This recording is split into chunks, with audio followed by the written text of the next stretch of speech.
સંધ્યા આજે ચાંદી ફરી સર્વોચ્ચ સપાટીએ પહોંચ્યું છે। આજે 1 કિલો ચાંદીના ભાવમાં 22,000નો વધારો થયો છે। 1 કિલો ચાંદીના ભાવ 3,78,000 થયા છે। છેલ્લા એક સપ્તાહમાં 50,000 રૂપિયાથી વધારેનો વધારો થયો છે અને ચાંદીમાં થયો છે આ વધારો તો આવતા એક સપ્તાહમાં ચાંદી 4 લાખ સુધી પહોંચે તેવી શક્યતા છે। સોનું પણ સર્વોચ્ચ સપાટીએ પહોંચ્યું છે। 24 કેરેટ સોનાના ભાવમાં 5,000 રૂપિયાનો વધારો થયો છે। 10 ગ્રામ 24 કેરેટ સોનાનો ભાવ 1,65,000 રૂપિયાએ પહોંચ્યો છે। આવતા સપ્તાહમાં સોનું 2 લાખ નજીક પહોંચે તેવી શક્યતા છે। તો સોના ચાંદી સર્વોચ્ચ સપાટીએ પહોંચી રહ્યા છે। 24 કેરેટ સોનાના ભાવમાં 5,000નો ઉછાળો જોવા મળ્યો છે। સોનું અને ચાંદી હાઈ લેવલ સપાટીએ પહોંચ્યા છે। तो 1 किलो चांदीनो भाव पण दिवसे ने दिवसे वधी रह्यो छे।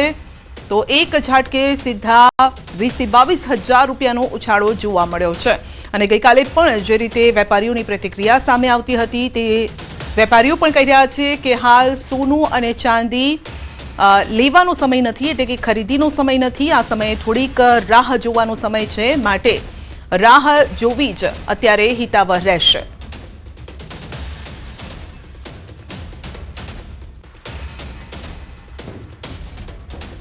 तो सोનું પણ સર્વોચ્ચ સપાટીએ પહોંચ્યું છે અને સોના ચાંદીના ભાવમાં સતત વધારો જોવા મળી રહ્યો છે અને આ વધારો એ સૂચવે છે કે વૈશ્વિક સ્તરે જ્યારે થોડી અસ્થિરતા જોવા મળતી હોય છે, આ સાથે જ યુદ્ધ જેવા જે પરિણામો જોવા મળતા હોય છે ત્યારે આ પ્રકારની પરિસ્થિતિ જોવા મળતી હોય છે।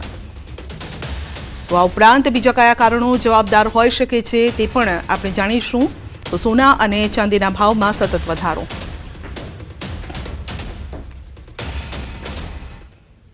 गुजरात यूनिवर्सिटी एक बार फरी विवाद में आई है। यूनिवर्सिटी होस्टेलना डी ब्लॉकना धाबा पर दारूनी महफिल योजाई અને આનો વિડીયો પણ સામે આવ્યો। સોશિયલ મીડિયામાં આ વિડીયો વાયરલ થયો છે।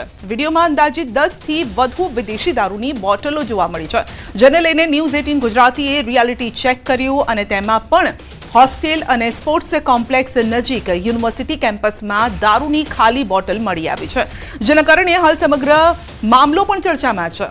विद्यार्थीओना होस्टेल विस्तार में दारू केवी रीते पहुंच्यो तेने लईने यूनिवर्सिटीनी सिक्योरिटी व्यवस्था सामे सवाल उभा थया छे।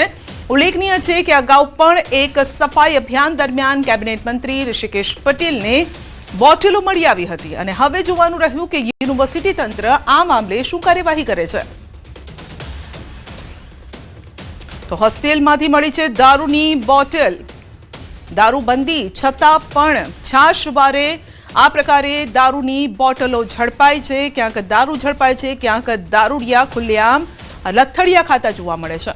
परंतु आ वखते शिक्षणना धाममां आ दारूनी बोटलो मळी आवी छे अने ए पण एक नहीं, एकथी वधारे आ दारूनी बोटल मळी आवी छे, जेनो सीधो मतलब ए छे के 10 थी वधु जे विदेशी दारूनी बोटल मळी आवी छे तेनो मतलब ए थई रह्यो छे के अहींया दारूनी महफिल जामती हती। અને સીધી અત્યારે શંકા પણ જઈ રહી છે કે શું વિદ્યાર્થીઓ હોસ્ટેલમાં દારૂ પાર્ટી કરે છે। શિક્ષણનું ધામ એ ક્યાંક ને ક્યાંક દારૂની મહેફિલનું ધામ બનતું હોય તેવા દ્રશ્યો જે છે તે અત્યારે ગુજરાત યુનિવર્સિટીમાં સામે આવ્યા છે। ગુજરાત યુનિવર્સિટીના જે હોસ્ટેલ છે અને એ ડી બ્લોક છે તેની આ જે કેમ્પસ છે અને તે કેમ્પસમાં જ ક્યાંક ને ક્યાંક દારૂની ખાલી બોટલો જે છે તે लगभग 50 થી પણ વધુ જે છે તે આ ખાલી બોટલો અહીંયા જોવા મળી છે અને ક્યાંક ને ક્યાંક ગુજરાત યુનિવર્સિટી ફરી એકવાર જે છે તે વિવાદમાં સપડાઈ છે। અગાઉ પણ ઋષિકેશ પટેલ જે શિક્ષણ મંત્રી જે છે તેઓ અહીંયા પહોંચ્યા હતા સફાઈ સ્વચ્છતા અભિયાનના ભાગરૂપે જ્યારે તેઓ પહોંચ્યા હતા અને ત્યારે પણ ક્યાંક ને ક્યાંક દારૂની બોટલ મળી હોવાના વિડીયો છે તે સમયે વાયરલ થયા હતા અને ફરી એકવાર અત્યારે યુનિવર્સિટીના કેમ્પસમાં ઢગલાબંધ દારૂની ખાલી બોટલો જે મળી આવી છે એટલે ક્યાંક ને ક્યાંક અહીંયા દારૂની મહેફિલો જામતી હોય તે પ્રકારના દ્રશ્યો જે છે તે અહીંયા જોવા મળી રહ્યા છે। આપણી સાથે NSUIના અગ્રણી જે ચિરાગ છે તેની પાસેથી જાણીશું। ચિરાગ, અગાઉ પણ યુનિવર્સિટી વિવાદમાં સપડાઈ ચૂકી છે, ત્યારે પણ ક્યાંક ને ક્યાંક દારૂની બોટલો સામે આવી હતી, ખાલી બોટલો મળી આવી હતી સફાઈ અભિયાન દરમિયાન। ફરી એકવાર જે છે આ દારૂની ખાલી બોટલો સફાઈના કોન્ટ્રાક્ટરને લઈને શું કહેશો ખાસ? ગુજરાત યુનિવર્સિટીનું 22 થી 24 લાખનું ટેન્ડર છે, એમાં એ લોકો 1 રૂપિયાનું કામ કરી રહ્યા નથી એવું દેખાઈ રહ્યું છે. દારૂની બોટલ પ્લસ કચરો, હું અહીંયા ખાલી કચરો ચેક કરવામાં આવ્યો હતો અને હું ખાલી જોવા આવ્યો તો 25 થી 30 બોટલ દારૂની મળી આવી છે. એ ગુજરાત યુનિવર્સિટી કેમ્પસમાં ખૂબ જ ગંભીર બાબત છે. મારું ગુજરાત યુનિવર્સિટી પ્રશાસનને અને પોલીસ પ્રશાસનને કહેવાનું છે કે આ બોટલ આવી ક્યાંથી? 1-2 બોટલ મળી હોય તો બરોબર, 25 થી 30 બોટલ ગુજરાત યુનિવર્સિટી કેમ્પસમાં ક્યાંથી આવી એ તપાસનો વિષય છે. જલ્દી આની ઉપર તપાસ કરીને કોઈ કાર્યવાહી કરે. એટલે આ શિક્ષાના ધામને ક્યાંક દારૂનો અડ્ડો બનાવી દીધો તેવું દેખાઈ રહ્યું છે. ઋષિકેશ પટેલ અહીંયા આવ્યા ત્યારે હાથમાં બોટલ આવે છે, કુલપતિ એને છુપાવવાનો ટ્રાય કરે છે. આ જ બ્લોકની બહાર ગાંજાનો છોડ મળી આવે છે. થોડા સમય અગાઉમાં શું આ ગાંજાનો છોડ વિદ્યાર્થીઓ જ્યારે વેચવા લાગો ત્યાં સુધી ખબર ના પડો? એટલે બિલકુલ, તો ક્યાંક ને ક્યાંક અનેક સવાલો જે છે તે ગુજરાત યુનિવર્સિટીના જે કેમ્પસમાં દારૂની ખાલી બોટલો મળી આવી છે, ત્યારે સિક્યુરિટીના લાખોના જે ટેન્ડર જે છે પાસ થતા હોય છે, સ્વચ્છતાના જે સફાઈને લગતા જે ટેન્ડરો જે છે લાખોના જે છે તે પાસ થતા હોય છે, ત્યારે એ સફાઈ અહીંયા જોવા મળતી નથી. હવે કેવા પ્રકારની કાર્યવાહી યુનિવર્સિટીના સત્તાધીશો કરે છે તે જોવાનું રહે છે. કેમેરામેન ખેંગા રાઠોડ સાથે સંજય ટાંક, ન્યૂઝ 18 ગુજરાતી, અમદાવાદ. અને વાત કરીશું હિમપ્રપાતની.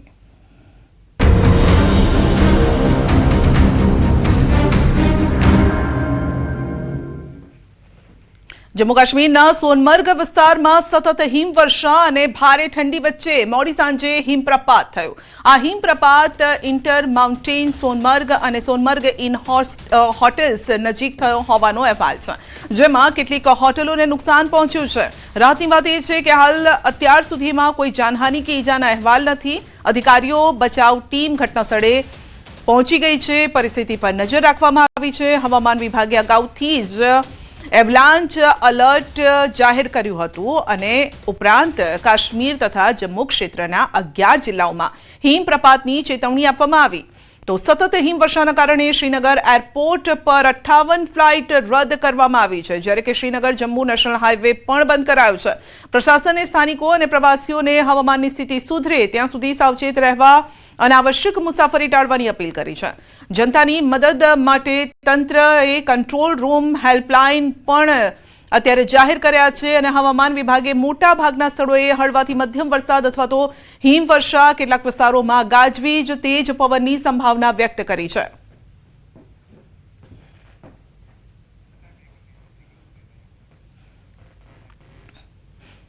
સ્થાનિક સ્વરાજની ચૂંટણીને લઈને રાજ્ય સરકારનો મોટો નિર્ણય છે અને નગરપાલિકાની સત્તામાં નોંધપાત્ર વધારો થવાની શક્યતા છે. 17 ફેબ્રુઆરીએ રજૂ થનાર બજેટમાં લેવાઈ શકે છે નિર્ણય. રોડ રસ્તાના રિપેરિંગ, પુનઃનિર્માણ માટે હવે રાજ્ય સરકારની મંજૂરી જરૂર નહીં રહે. સીધી નગરપાલિકાઓને મળશે સત્તા. નાણાકીય જોગવાઈ અને ગ્રાન્ટમાં પણ વધારો કરવાની તૈયારી છે. રસ્તાના કામોમાં થતા સરકારી વિલંબ ઘટશે. સ્થાનિક સ્તરે જવાબદારી વધશે. વધુ અપડેટ મેળવીશું સંવાદદાતા ગીતા પાસેથી. જી ગીતા, હવે નગરપાલિકા જે પોતાની રીતે નિર્ણય લઈ શકે તે પ્રકારની એક વ્યવસ્થા કરવામાં આવી રહી છે. જી, હાલ બજેટની તૈયારીઓ ચાલી રહી છે અને સૂત્રો અનુસાર આગામી જિલ્લા, તાલુકા પંચાયત અને નગરપાલિકાઓની ચૂંટણીને ધ્યાનમાં રાખીને રાજ્ય સરકાર શહેરી વિસ્તારો માટે ખાસ મહત્વપૂર્ણ નિર્ણય લેવા જઈ રહી છે. રાજ્ય સરકાર દ્વારા રજૂ થનારા વર્ષ 2026-27ના બજેટમાં નગરપાલિકાઓની નાણાકીય અને વહીવટી સત્તામાં નોંધપાત્ર વધારો કરવાની જાહેરાત થવાની શક્યતા છે. ખાસ કરીને શહેરોના રોડ, રસ્તાના રિપેરિંગ અને પુનઃનિર્માણ માટે નગરપાલિકાઓને સીધી સત્તા આપવાની તૈયારી હવે સરકાર કરી રહી છે. હાલ સુધી એવું બનતું હતું કે નગરપાલિકા વિસ્તારમાં તૂટી ગયેલા અથવા કકડદાજ બની ગયેલા રસ્તાઓના સમારકામ માટે રાજ્ય સરકારની પૂર્વ મંજૂરી લેવી ફરજિયાત હતી, પરંતુ આ પ્રક્રિયા લાંબી અને જટિલ હોવાના કારણે કામોમાં ભારે વિલંબ થતો હતો અને ચોમાસા બાદ રસ્તાઓની હાલત બગડે ત્યારે પણ નગરપાલિકાઓ તુરંત નિર્ણય લઈ શકતી નહોતી. હવે સરકાર આ સમગ્ર પ્રક્રિયામાં મોટો ફેરફાર કરીને રસ્તા રિપેરિંગની સત્તા સીધી નગરપાલિકાઓને સોંપવા જઈ રહી છે. નાણાં વિભાગના સૂત્રોનું માનીએ તો બજેટમાં નગરપાલિકાઓને વિશેષ ગ્રાન્ટ અને નવી નાણાકીય જોગવાઈઓ કરવામાં આવશે અને આ જોગવાઈઓ હેઠળ નગરપાલિકાઓ નિર્ધારિત મર્યાદા સુધીના રસ્તાના કામો પોતાની રીતે મંજૂર કરી શકશે અને પરિણામે બનશે એવું સંધ્યા કે શહેરોમાં રસ્તાના કામો ઝડપથી પૂર્ણ થશે અને સ્થાનિક સ્તરે જ જવાબદારી નક્કી થશે. ઉલ્લેખનીય છે કે 2025-26ને રાજ્ય સરકારે શહેરી વિકાસ વર્ષ તરીકે ઉજવવાનું નક્કી કર્યું છે અને આ અંતર્ગત શહેરી વિસ્તારોમાં ઇન્ફ્રાસ્ટ્રક્ચર વિકાસ માટે પણ અનેક યોજનાઓ અમલમાં મુકાઈ રહી છે અને મુખ્યમંત્રી ભૂપેન્દ્ર પટેલ અગાઉ સ્વર્ણિમ જયંતિ મુખ્યમંત્રી શહેરી વિકાસ યોજના હેઠળ 149 નગરપાલિકાઓ માટે ₹107 કરોડની ગ્રાન્ટ પણ મંજૂર કરી હતી, જેથી ચોમાસામાં નુકસાન પામેલા રસ્તાઓનું તાત્કાલિક રોડનું રિપેરિંગ કરી શકાય. હાલ ગુજરાતમાં કુલ 149 નગરપાલિકાઓ કાર્યરત છે, જેને વસ્તીના આધારે વિસ્તારના આધારે ABCD કેટેગરીમાં વહેંચવામાં આવી છે. અત્યાર સુધી નગરપાલિકાઓ પાસે મર્યાદિત નાણાકીય સત્તા હતી, પરંતુ હવે આગામી બજેટમાં નાણાકીય સત્તામાં આ નિર્ણય જો લેવાય છે તો પછી સરળતા રહેશે. આપનો આભાર. વાત હિમવર્ષાની કરીશું તો જમ્મુ કાશ્મીરના ત્રાલમાં તાજેતરમાં થયેલી હિમવર્ષાના કારણે લોકો ખુશ છે. સતત બરફવર્ષાથી વાતાવરણ ખુશનુમા બન્યું છે, પરંતુ તેનાથી ઠંડીમાં પણ વધારો થયો છે. કેટલાક દિવસથી સતત બરફ પડતો હોવાથી લોકોને હાલાકીનો સામનો પણ કરવો પડી રહ્યો છે અને લોકોને પડતી મુશ્કેલી અંગે કોંગ્રેસના નેતા સુરિન્દરસિંહ ચન્નીએ સરકારને વિનંતી કરી છે કે બરફવર્ષા દરમિયાન વીજળી, પાણી પુરવઠો, રસ્તાની સફાઈ, અન્ય મૂળભૂત સુવિધાઓ જેવી આવશ્યક સેવાઓ સમયસર ઉપલબ્ધ થાય, જેથી જનતાને અસુવિધાનો સામનો ન કરવો પડે. हम मौजूद है त्राल के सियाहती मुकाम शिकारगाह में। अगर हम यहाँ इस इलाके की बात करेंगे, आज शुभ सवेरे से ही इस इलाके में बर्फबारी हो रही है। आप देख सकते हैं ये जो इलाका है सियाहती मुकाम है और यहाँ पर आज एक अलग नज़ारा देखने को मिल रहा है, क्योंकि अगर हम बात करेंगे सियाहती नक्शे पे लाया गया है इस इलाके को। उसके बाद अगर हम आज इस मौसम सरमा की बात करेंगे, चिड़ैकलान की बात करेंगे, चिड़ैकलान में यहाँ एक अलग नज़ारा आपको देखने को मिल रहा है, क्योंकि चारों तरफ बर्फ ही बर्फ नजर आ रही है और एक दिलकश नज़ारा यहाँ से देखने को मिल रहा है। आप देख सकते हैं विजुअल्स में कि किस कदर यहाँ जो खूबसूरती है, इस खूबसूरती में बर्फ की वजह से चार चांद लग गई है, ये आप देख सकते हैं विजुअल्स में। क्योंकि अगर हम बात करेंगे शिकारगाह की, शिकारगाह एक तारीखी मुकाम है। महाराजा हरि सिंह यहाँ शिकार के लिए आता था, इसलिए इसको शिकारगाह नाम पड़ा था। और आज अगर हम बात करेंगे चिड़ैकलान के मौसम में वादी में बर्फबारी हो रही है और यहाँ इस सियाहती मुकाम पर भी शदीद बर्फबारी हो रही है, जिसकी वजह से यहाँ की जो खूबसूरती है इसमें चार चांद लग गए हैं। ये आप यहाँ से भी हम आपको दिखाएंगे। इस शिकारगाह में अगर हम बात करेंगे, इसमें कावरी के दरख्त ज्यादा पाए जाते हैं। उसके साथ साथ यहाँ एक हागल ब्रीडिंग सेंटर भी मौजूद है। आपने देखा ये खूबसूरत नज़ारा यहाँ पे आपको देखने को मिल रहा है।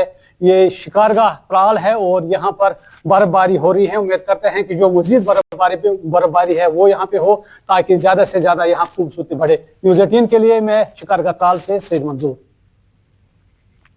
શ્રીનગર સોનમર્ગ ગુમરી રોડ પર લપસણી સ્થિતિના કારણે સ્થિતિ ખરાબ થઈ ગઈ છે. અધિકારીઓને બરફના પટ્ટાઓ વચ્ચે અકસ્માતો અટકાવવા માટે સાવચેતીના પગલા તરીકે સોનમર્ગ જનારા વાહનોને રોકવાની ફરજ પડી. જમ્મુ અને કાશ્મીર પોલીસ મુસાફરો અને ટ્રાન્સપોર્ટર્સને જમીન પર સક્રિય રીતે મદદ અને માર્ગદર્શન આપી રહી છે. સલામતી અને ટ્રાફિકનું સરળ નિયમનનું સુનિશ્ચિત અત્યારે થઈ રહ્યું છે કે નહીં તેને પણ ખાસ ચકાસવામાં આવી રહ્યું છે. એસએચઓ કંગન લતીફ અલી વ્યક્તિગત રીતે ટ્રાફિક વ્યવસ્થાપનનું નિરીક્ષણ કરી રહ્યા છે, પરિસ્થિતિનું નિરીક્ષણ કરી રહ્યા છે અને વિસ્તારમાં વાહનોની અવરજવર માટે સ્નો ચેઇનનો ઉપયોગ ફરજિયાત બનાવવામાં આવ્યો છે.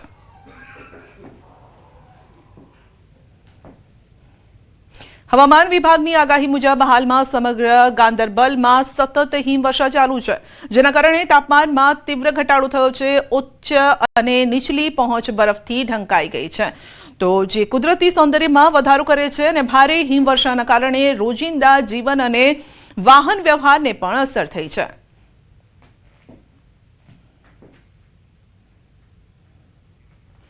આ તરફ અનંતનાગ જિલ્લાના મેદાની વિસ્તારોમાં તાજી બરફવર્ષા થઈ, જ્યારે કે જિલ્લાના ઉપરના ભાગોમાં પણ ભારે બરફવર્ષા થઈ રહી છે. વહીવટીતંત્ર અને પોલીસે કોઈપણ અસુવિધા માટે પહેલાથી જ વ્યવસ્થા હાથ ધરી હતી. દરમિયાન નવયુગ ટનલ અને તેની આસપાસ નવેસરથી બરફવર્ષા થવાના કારણે શ્રીનગર જમ્મુ રાષ્ટ્રીય ધોરીમાર્ગ બંધ કરવાની ફરજ પડી છે. જમ્મુથી શ્રીનગર તરફ કોઈપણ વાહન વ્યવહારને મંજૂરી આપવામાં આવશે નહીં. વધુમાં મુગલ રોડ, એસએસજી રોડ, તો સિંથન રોડ પહેલાથી જ બંધ છે.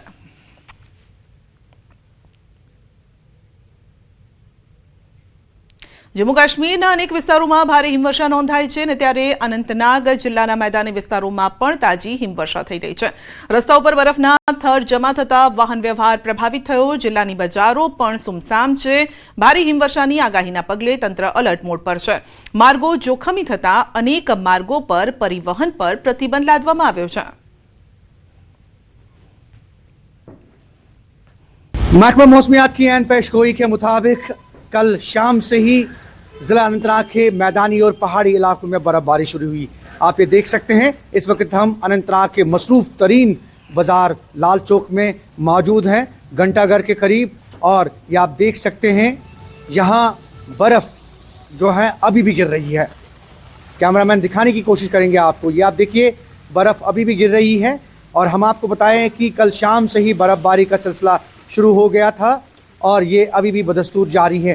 अगर हम मैदानी इलाकों की बात करें तो मैदानी इलाकों में जो है बहुत कम बर्फ़ गिरी है, लेकिन पहाड़ी इलाकों में इस बार जो है हैवी स्नोफॉल हुआ है. और इस बीच खबर अगर हम आप तक पहुंचाने की कोशिश करें श्रीनगर जम्मू कौमी शाहराह के हवाले से, तो हम आपको बताया कि श्रीनगर जम्मू कौमी शाहराह ट्रैफिक की आमदरफ्त के लिए बंद कर दी गई है, क्योंकि कई जगहों पे पस्सियाँ गिराई हैं और लैंडस्लाइड्स की वजह से इस कौमी शाहराह पर ट्रैफिक की आमदरफ्त जो है उसमें खलल पड़ा है. News 18 network Anantnag. વિમાન દુર્ઘટનાના સીસીટીવી સામે આવ્યા છે. વિમાન દુર્ઘટનામાં અજીત પવારનું નિધન. વિમાન દુર્ઘટનામાં 5 લોકોના મોત. મહારાષ્ટ્રના ડેપ્યુટી સીએમ અજીત પવારનું નિધન થયું. બારામતીમાં લેન્ડિંગ દરમિયાન આ દુર્ઘટના ઘટી હતી. ચૂંટણીના પ્રચાર માટે તેઓ જઈ રહ્યા હતા. મીટિંગનું ત્યાં આયોજન કરવામાં આવ્યું હતું અને પ્લેન ક્રેશ કઈ રીતે થયું તેને લઈને આ જે સીસીટીવી છે તેના તે સામે આવ્યા છે. પ્લેન લેન્ડ કરતી વખતે આ દુર્ઘટના ઘટી હતી. લેન્ડિંગ સમયે બારામતીમાં આ દુર્ઘટના ઘટી હતી, જેના સીસીટીવી સામે આવ્યા છે. તો સૌથી મોટા સમાચાર, ગાઢ ધુમ્મસના કારણે દુર્ઘટના સર્જાઈ હોય તેવું સૂત્ર તરફથી આ માહિતી મળી રહી છે.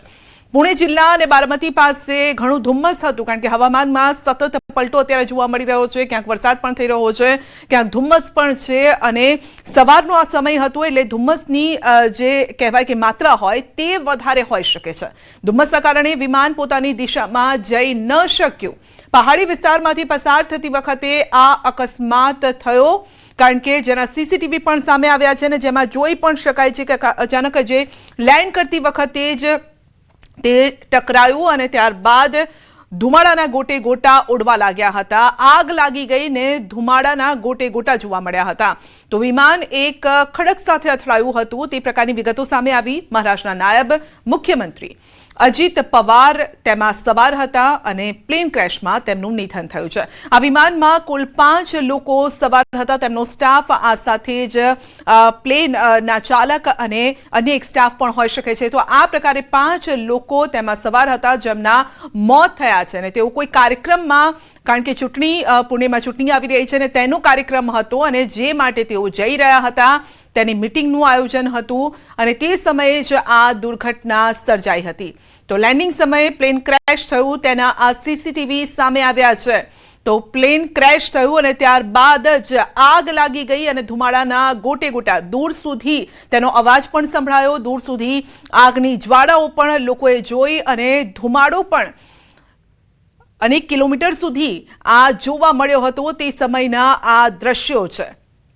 તો પ્લેન ક્રેશ થયા બાદ ફ્યુઅલ ટેન્કમાં ધડાકો થયો હતો અને જે આ સીસીટીવીમાં પણ આપણે જોઈ શકીએ છીએ. દૂર સુધી લોકોએ ધડાકાનો અવાજ સાંભળ્યો હતો. લોકો પણ ચોંકી ગયા કે સવારમાં આ શું થઈ ગયું. આ અકસ્માત તેમના બારામતીમાં થયો હતો. અજીત પવાર પરિવારના ગઢ તરીકે ઓળખાતા પ્રદેશ બારામતીના ધારાસભ્ય છે. અકસ્માત બાદ વિમાનમાંથી ધુમાડાના ગોટે ગોટા જોવા મળ્યા. इस बारे में ज्यादा जानकारी लेंगे. विवेक गुप्ता हमारे सहयोगी जुड़ चुके हैं. जी विवेक, ये दुर्घटना के सीसीटीवी हमारे पास पहुंच चुके हैं. किस तरह से ये हुई दुर्घटना, क्या कुछ अपडेट?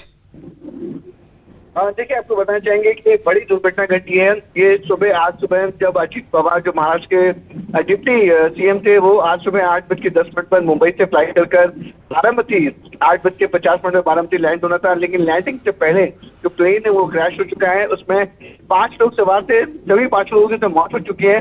अब इस पूरे मामले में डीजीसीए की जो दिल्ली की टीम है और एयर इन्वेस्टिगेशन एक्शन की टीम है वो रवाना हो चुकी है। पूरे मामले की जांच की जा रही है। जो क्रैश साइट है वहां से ब्लैक बॉक्स पे रवाना वो जो बरामद कर लिया गया है। अब ब्लैक बॉक्स से पता चलेगा कि आखिरी वक्त जो पायलट थे उसने एटीसी से क्या बातचीत की थी और क्या नहीं की थी। लेकिन बड़ी खबर है कि इसमें अजीत पवार की मृत्यु हो चुकी है और उनके जो उनका गांव है बारामती, वहां पर काफी जो कार्यकर्ता है, नेता है, वो सभी लोग वहां पे इकट्ठे हो रहे हैं। महाराष्ट्र के सीएम देवेंद्र फडणवीस और डिप्टी सीएम एकनाथ शिंदे भी बारामती के लिए निकल चुके हैं। तो अपने आप में जो जितने भी एनसीपी के कार्यकर्ता और महायुद्ध के जितने बड़े नेता और कार्यकर्ता वो धीरे धीरे बारामती पहुंच रहे हैं। अब इस पूरे मामले में इन्वेस्टिगेशन होगा कि आखिरकार ट्रेन क्रैश की वजह क्या थी।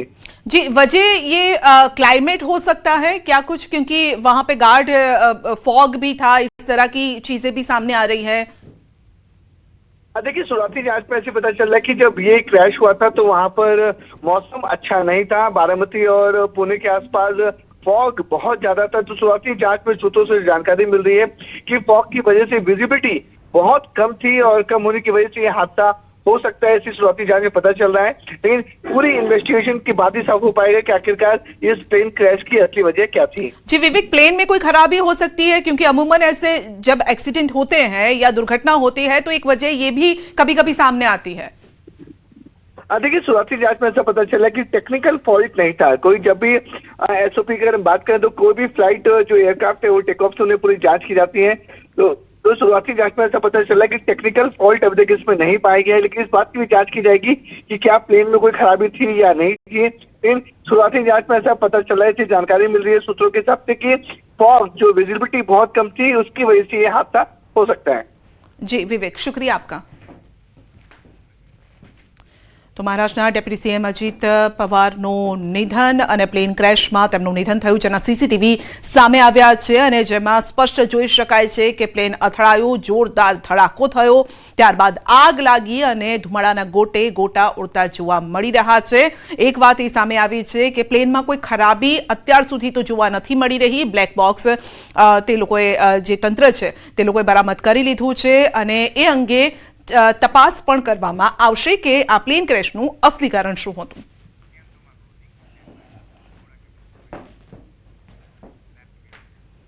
બુલેટિનમાં અત્યારે બસ આટલું જ, રજા આપશું। નમસ્કાર।